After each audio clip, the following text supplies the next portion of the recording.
Hey everybody, I'm Jody Vance. And I'm George-affleck. And it's time for Patio Lanterns Unspun.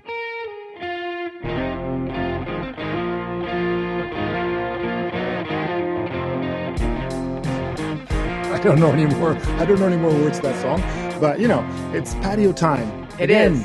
It's Kim Mitchell, and as a Canadian, you should know all of the words to that song. I think if it was playing along behind you, you would be able to. It's true. And we'll get to how delicious and delightful patios will be in Metro Vancouver and beyond. But let's start first with what we hope will soon be going the way of the dodo bird, the discussions about vaccines, because everybody will eventually have their second dose. As listeners and viewers are aware, I got my second dose in February as an essential care person for my dad in long-term care. And you, my friend, you were part of the AstraZeneca amazing race, the Hunger Games. It happened again this week, though. Okay, I was I'm booked for Saturday, but all of my friends who got shots the same week as me already got their shots. They got their little text like on Monday, and I'm going, what's going on? Why haven't I got my text? And then I got the text from the province, so I did register for the Pfizer at the convention center, and so that was for the 27th, and I'm like, what is going on? So I'm going through Rexall, and so I phone them, and they're like, you can't talk to us. I'm like, I know I can't talk to you, but it doesn't make any sense that there's something wrong. I've been lost in the system. And so they said, there's nobody to call. You just hold tight. And so I still was impatient. So I went back on, I re-registered on Rexall site. And then I got a text this morning, as I was heading, and so I go through the whole process, and I'm booked in for Saturday. I think it's indicative, though, of the attitude of most British Columbians for the most part. There are pockets around the province, but people are just like, let's go. It's kind of weird because it's the opposite to what we're seeing in other areas in Canada, Manitoba, but in obviously most of the U.S. states. Most of the U.S. states too. And I was listening to Health Minister Adrian Dix. Actually came on afternoons on CKNW this week to take calls. Like we did 2 full segments of just. And I said rapid fire calls to him, and he's like, is that a shot at my long answers? Yes. Yes, it is. Yes. And he was great. He tried to tighten it up. It's not the questions that are the issue, it's the answers. The answers are, but he's so lovely in how he wants to re-explain things. But in that, it kind of gets muddy and mucky, because the answer we want is, tell us why, when you get your text from the government, from the registration, that it's 3 weeks to get your appointment booked for some, and others it's like next Tuesday. Like it's just it's sort of it's very confusing. It's very confusing, but it's what Dr. Henry said a few weeks back, that she's trying to build a rocket ship at warp speed. I mean, there is that piece of this. I mean, building infrastructure as you go, and uncertain about the influx of vaccine supply has been huge. There is no more AstraZeneca coming in, so you got yours has your name on it now, because there are 280,000 people that got AstraZeneca, lots of Pfizer coming. And now the good news today is that Moderna's promised to I know, huge, like 900,000 doses coming in the next 2 weeks to BC. So that's huge. Yeah, it's funny though. I'm still unless I'm living in a bubble, but I know there are pockets, but it just seems like everybody's really excited about getting the vaccine. Yeah. There are people that aren't, but I think when you see that we're at 75% or almost pushing 80%, and we're not seeing the massive 1% per day right now because we don't have enough vaccine. Right. And it might slow down after it hits 80, and that'll hit 80 this week, I think. 80%. That's like. It's great. Huge. It's great. And it's way beyond what we expected at this stage. I've found very few people who are not actively and engaged in becoming fully immunized. Like I'm pleasantly surprised to report that even some that were hesitant are now seeing the real world data and saying this is the only way out.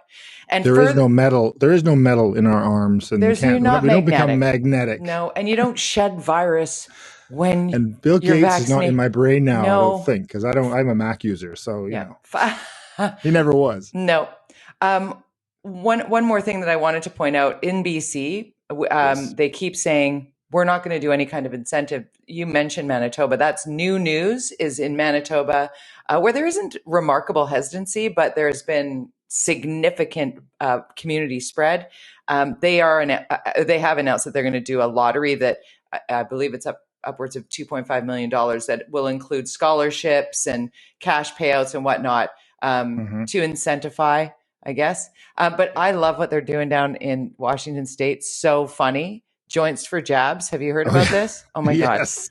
So cannabis dispensaries. So West Coast. But you have to actually have a pop-up injection site at your cannabis place in order to, it's a little bit. I mean, it's something. I mean, we used to get a cookie when we got donated blood. So why not a joint? Why not a joint? But did you hear, I heard this yesterday. I believe it was Richard Zussman who told me that somewhere in the United States, they offered a donut if you got a shot, just a donut. And the uptake was like 40% higher. I'd go. I'd be happy to get a donut because I love donuts. But do you love donuts? I didn't know that about you. Oh yeah. My waistline is proof. Svelte. Donuts and yes, yeah. You know what I know about this table keeps the hidden. Yeah, I know. We're just from here up. That's right. We're all sitting in our underwear.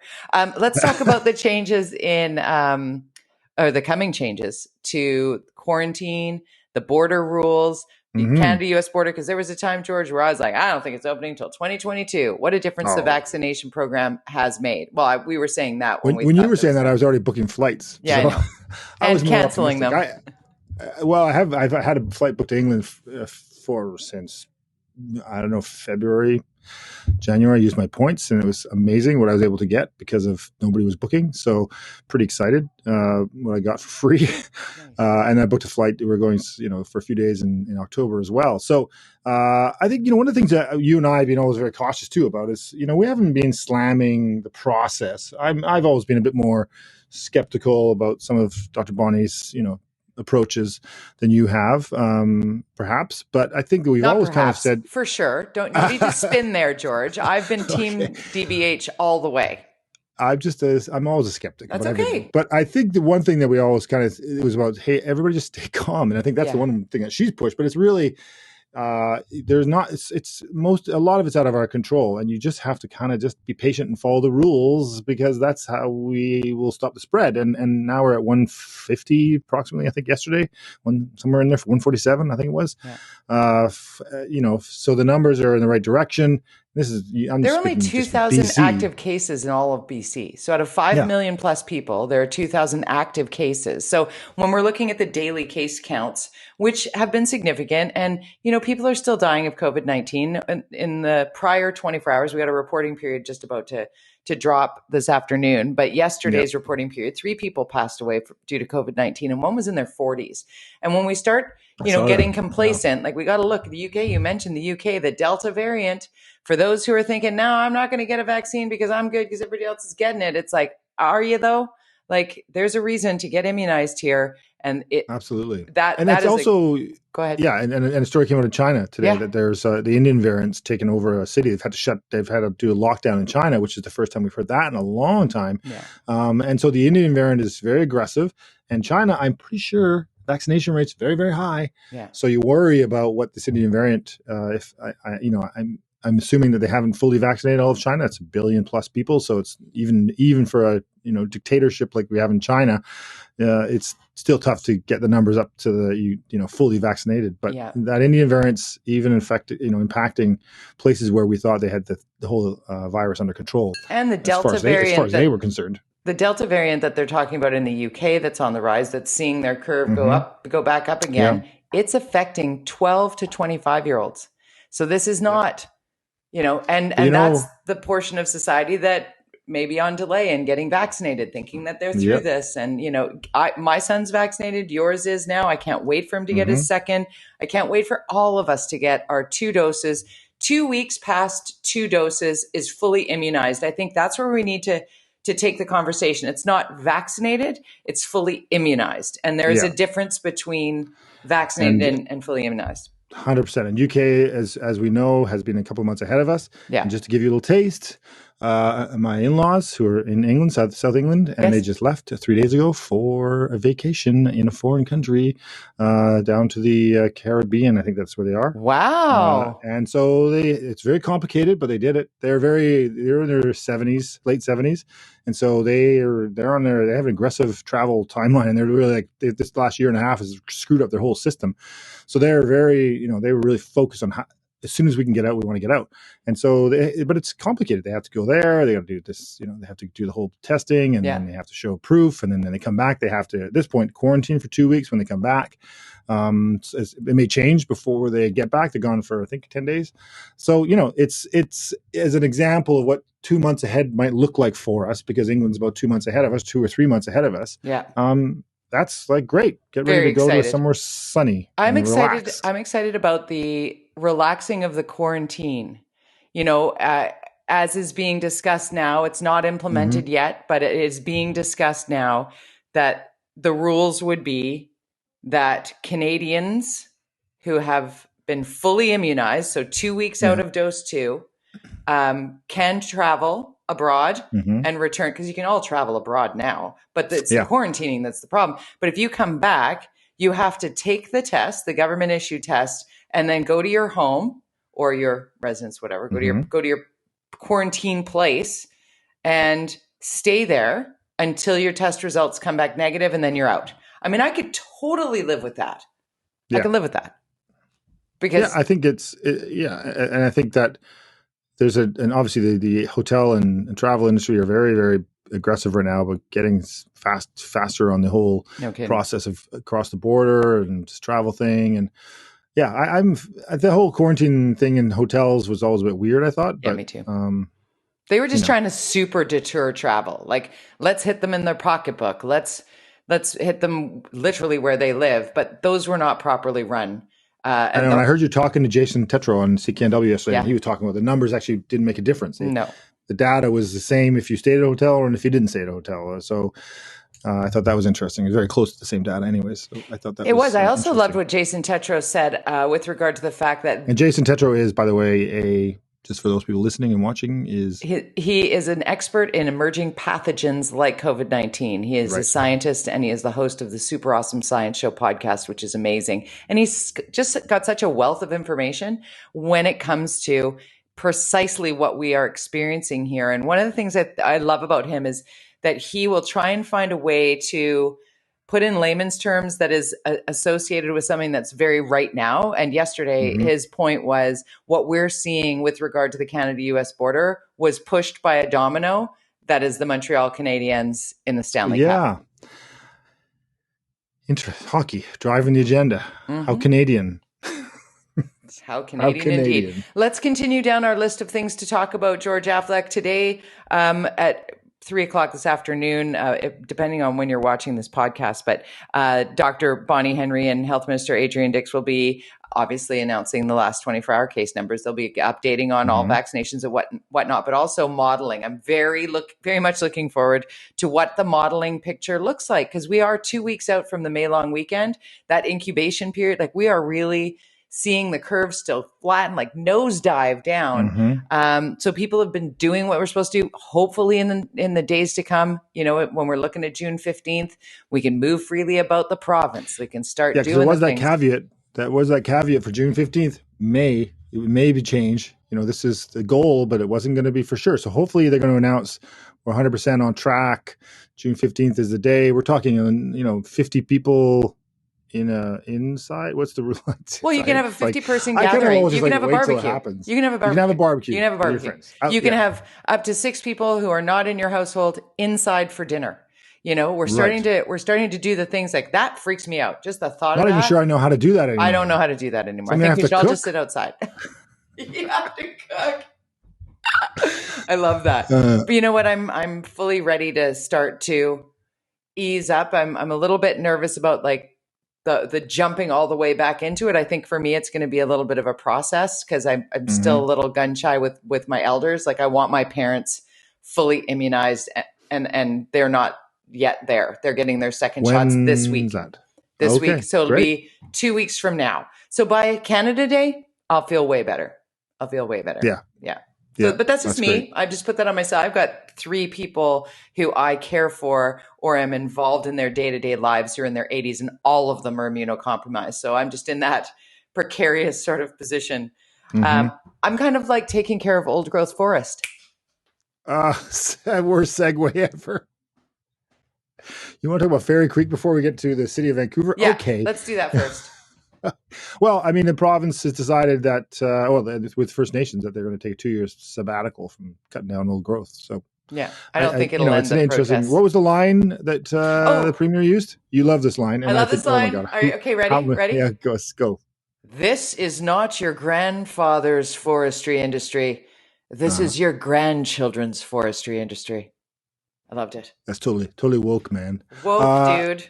It's lit. That is a good line. I gotta give him props, and I'm not sure who wrote it. He probably paid a lot of money for it. Maybe Jeff Meggs wrote it. I'll ask him because that's a good line. It is a good line. It caught me, and because that's his way. This a 2-year deferral. There's work to be done here. You know, why not just we don't cut them down?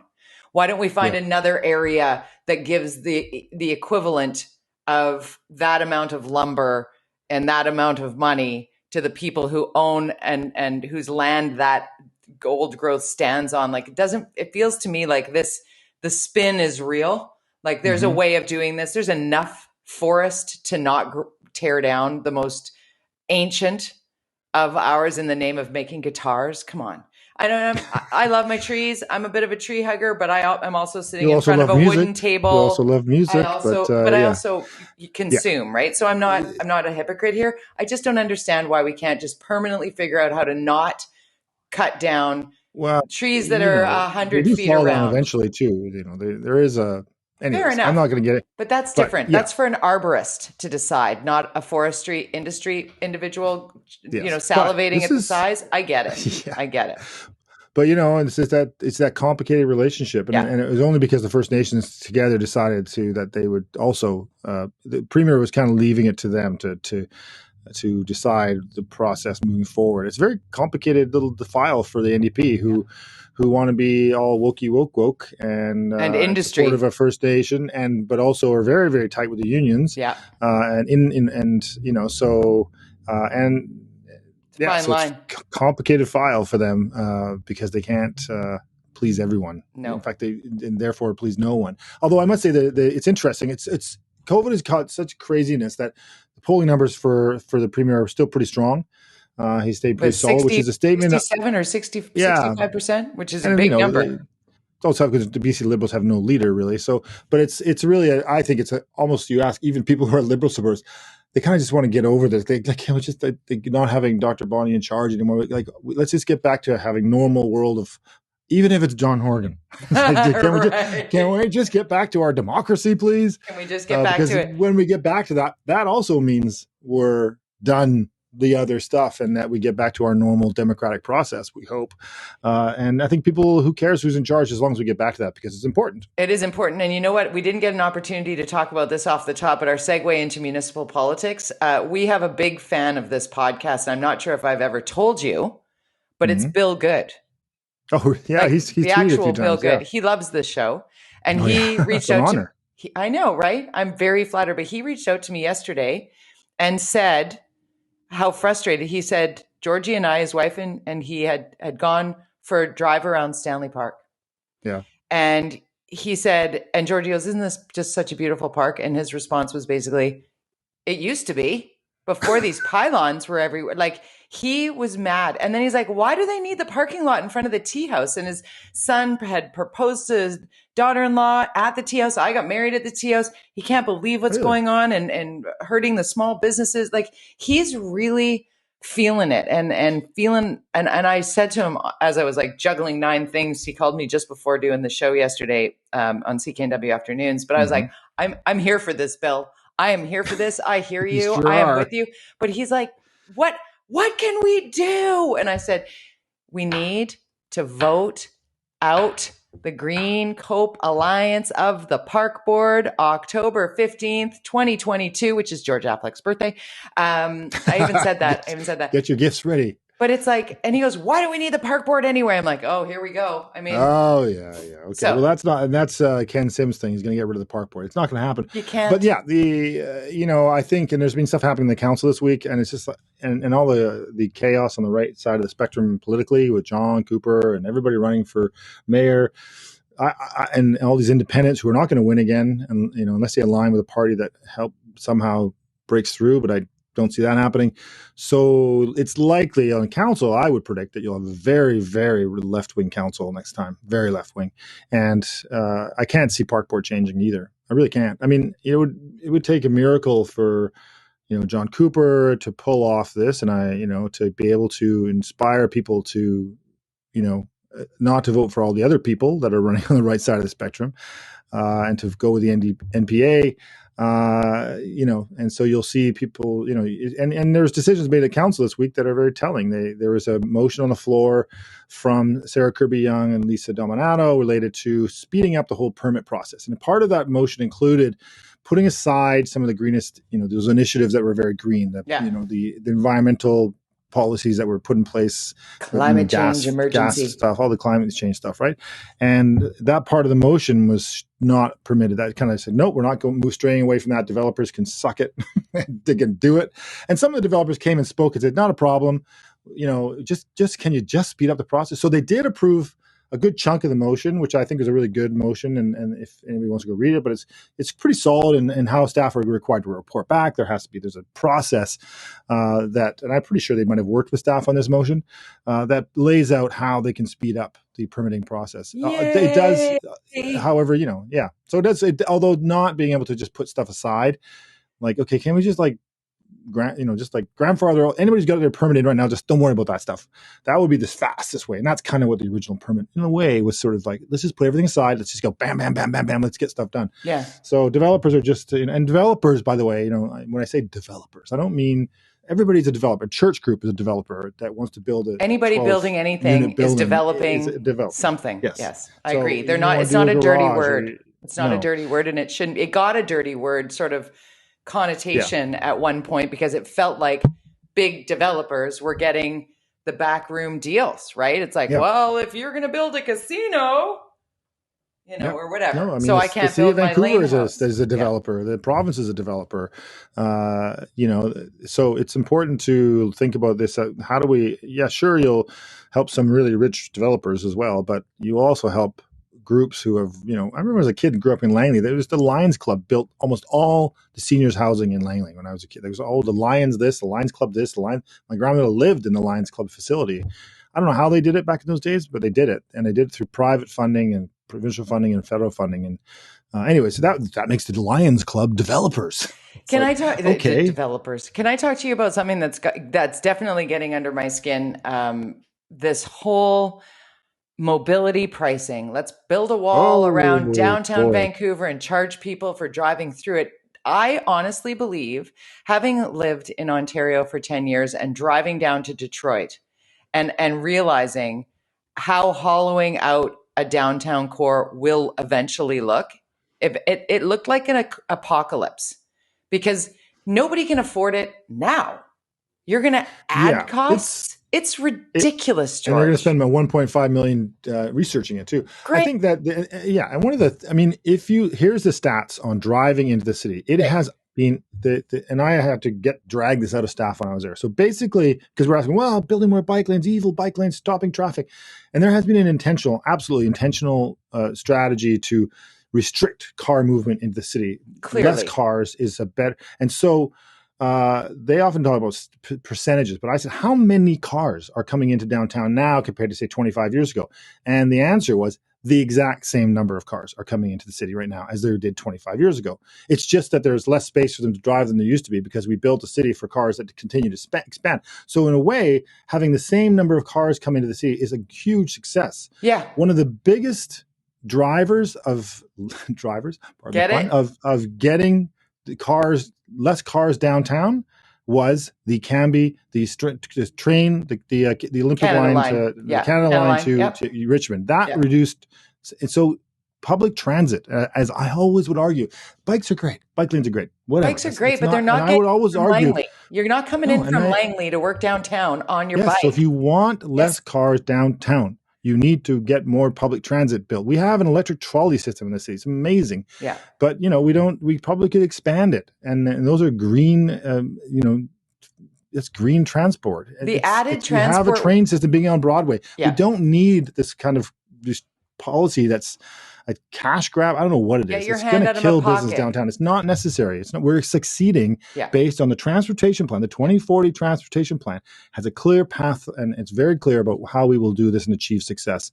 And I don't understand why they are moving forward with this and spending $1.5 million. Really, right now, you got to be finding some money to save, not spend. Agreed. I want them to get their hand out of my pocket because I'm already paying for the climate emergency through the taxes on my fuel and the fact that I am now driving an electric vehicle.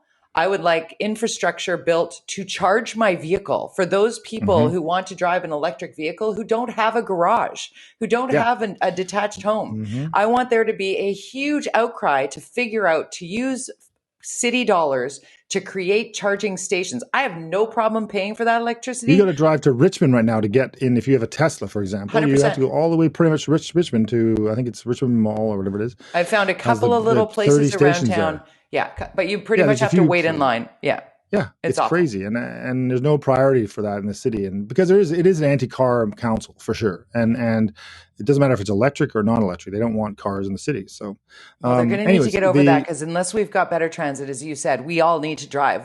There's no way that people with physical disabilities, significant physical, visible and invisible disabilities, cannot get around on their bike. Like, come on. Yeah. It just makes me crazy when the bike's always the answer. I love biking. I love cycling. I love bike lanes.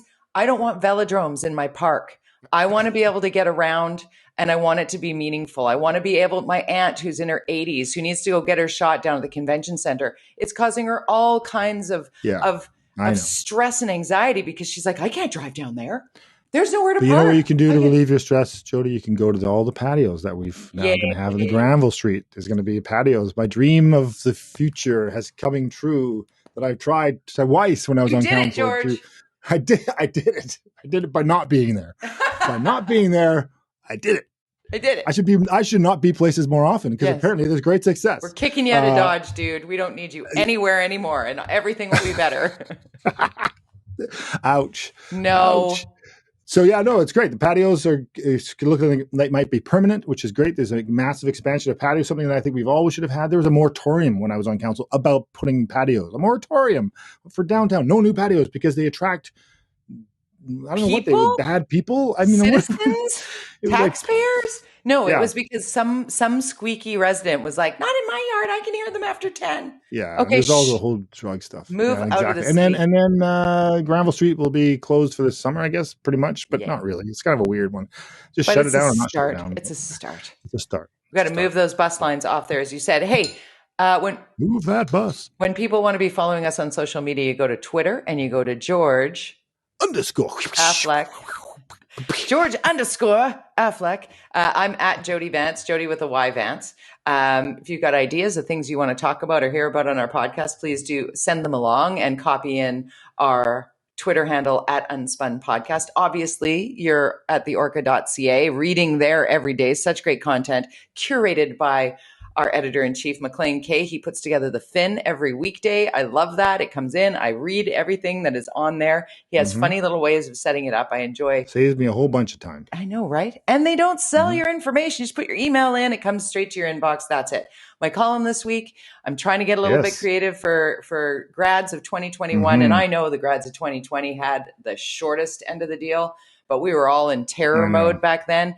Feeling like we can kind of start doing things. I really wish there was some way for the government to use some ingenuity, maybe some government places and spaces, and put the people at the P&E to work to manage through the ability for classes to safely do a commencement ceremony. Read my column, you'll see, because the commencement ceremony for me is big.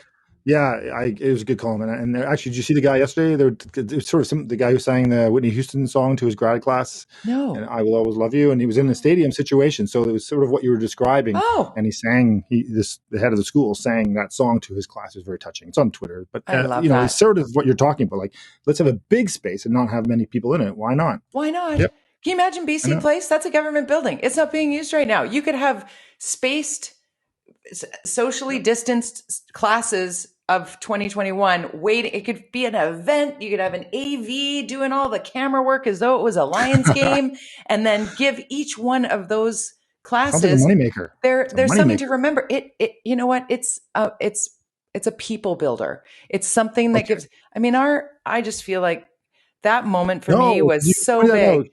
I remember every moment of, not every moment, because well, no, I mean grad camping. I don't remember that. 3 in the morning, I think I seem to recall. I don't remember. Why am I still awake? Say goodbye, George. Bye. See ya.